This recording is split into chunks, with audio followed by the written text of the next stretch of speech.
2009 justice KT ശങ്കരന്റെ ഒരു ജഡ്ജ്മെന്റാണ്. ആ ജഡ്ജ്മെന്റിൽ ഞാൻ 22ാമത്തെ പാരഗ്രാഫ് ഹൈലൈറ്റ് ചെയ്തിട്ടുണ്ട്. അത് നിങ്ങളൊന്ന് കൃത്യമായി രാവിലെ മുതൽ മാധ്യമ വിചാരണ നടക്കുകയാണല്ലേ, ആ വിചാരണക്കിടയിൽ ആ ജഡ്ജ്മെന്റ് കൂടെ ഒന്ന് ഉൾപ്പെടുത്തുന്നത് നന്നായിരിക്കും എന്ന് വിനയപൂർവ്വം അഭ്യർത്ഥിക്കുന്നു. എനിക്ക് ഈ വിഷയവുമായി ബന്ധപ്പെട്ട് കാര്യങ്ങൾ പറയാനുള്ള കാര്യങ്ങളൊക്കെ അദ്ദേഹം ഇന്നലെ സൂചിപ്പിച്ചിട്ടുണ്ട്. ഒരു കാര്യം തീർത്ത് പറയാം, അത് കഴിഞ്ഞ പ്രാവശ്യം ജാമ്യം കിട്ടിയപ്പോഴേ പറഞ്ഞൊരു കാര്യമാണ്. PC ജോർജ് ഒരു പൊതുപ്രവർത്തകനാണ്. വിവാദ പ്രസംഗം അല്ലെങ്കിൽ വിദ്വേഷ പ്രസംഗം എന്നൊക്കെ നിങ്ങൾ പറയുന്ന പ്രസംഗങ്ങൾ, അദ്ദേഹം ഒരു പൊതുപ്രവർത്തകൻ എന്നതിൽ അദ്ദേഹത്തിന് മുമ്പിൽ വരുന്ന തെറ്റുകളെയും കുറ്റങ്ങളെയും ചൂണ്ടിക്കാണിച്ചുകൊണ്ട് മുമ്പോട്ട് പോകാനേ PC ജോർജിന് കഴിയും. PC ജോർജിന്റെ നാവിന്റെ താക്കോല് പൂട്ടി പോലീസിന്റെ കയ്യിൽ കൊടുക്കാൻ ഉദ്ദേശിക്കുന്നില്ല. അത് ആർക്ക് വേണ്ടി? ഇവിടെ ഏതെങ്കിലും രീതിയിൽ ഇത്തരത്തിലുള്ള സംഘടനകൾക്കെതിരെ പ്രതികരിച്ചാൽ ഉടനെ കേസെടുക്കുന്ന നിലപാട് പോലീസ് തുടർന്നാൽ നിയമപരമായും രാഷ്ട്രീയപരമായും അതിനെ നേരിടുക എന്നല്ലാതെ നമുക്ക് വേറെ മാർഗമില്ല.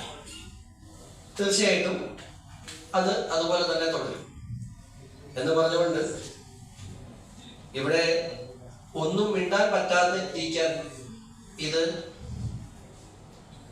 അഫ്ഗാനിസ്ഥാനോ പാകിസ്ഥാനോ ഒന്നുമല്ല, ഇന്ത്യയാണ്.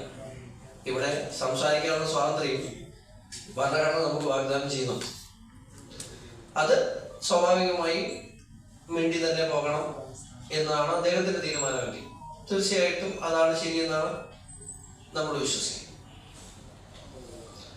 ഓക്കെ, പോകട്ടെ.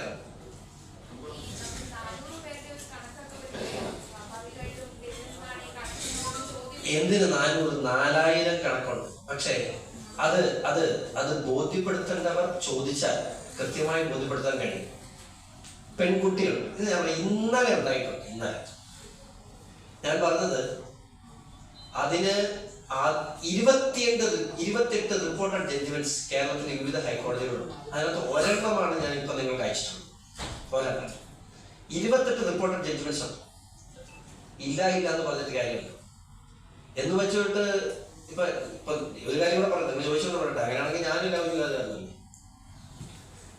പക്ഷെ അവിടെ പർപ്പസ്ഫുള്ളി മതത്തിന് വേണ്ടി നടത്തുന്ന കൺവേഴ്സനാണ് ഇവിടെ നമ്മൾ കുറ്റമായി പറയാം.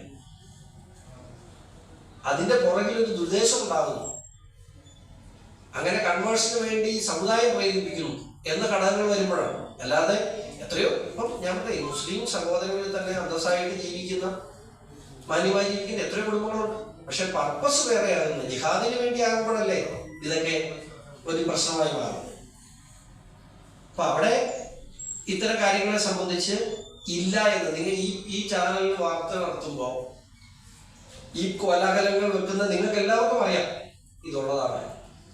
പക്ഷെ നിങ്ങൾക്കത് പറയാൻ കഴിയുന്നത്. പിന്നെ കണക്കെടുത്ത് പുറത്തുവിട്ടാൽ ആ കുടുംബങ്ങളെ കൂടുതൽ അപമാനിക്കുന്നതിന് തുല്യമാണ്. പക്ഷെ ഈ കണക്കുകൾ ബോധ്യപ്പെടുത്തേണ്ടവർ അതിൻ്റെതായ രീതിയിൽ ചോദിച്ചാൽ തീർച്ചയായിട്ടും കണക്കുകൾ നൽകാറുണ്ട്. 400 എന്നുകൂടെ മാത്രം പറയുന്നു. അതിന് 50 എണ്ണമല്ല, എത്ര എണ്ണം വേണമെങ്കിലും കൊടുക്കാൻ ഇവിടെ കണക്കുണ്ട്, എത്ര എണ്ണം വേണമെങ്കിലും. പക്ഷെ അത് മകൾ നഷ്ടപ്പെട്ട് സമൂഹത്തിൽ അപമാനിതരായിട്ടിരിക്കുന്നവരെ പബ്ലിക്കായിട്ട് വീണ്ടും അപമാനിക്കാൻ കഴിയും? ഒരിക്കലും കഴിയും. പക്ഷെ ഇത് യാഥാർത്ഥ്യമാണോ എന്നുള്ള കാര്യത്തിൽ ആർക്കും ഒരു സംശയമുണ്ട് എന്ന് എനിക്ക് തോന്നി. ഓക്കെ.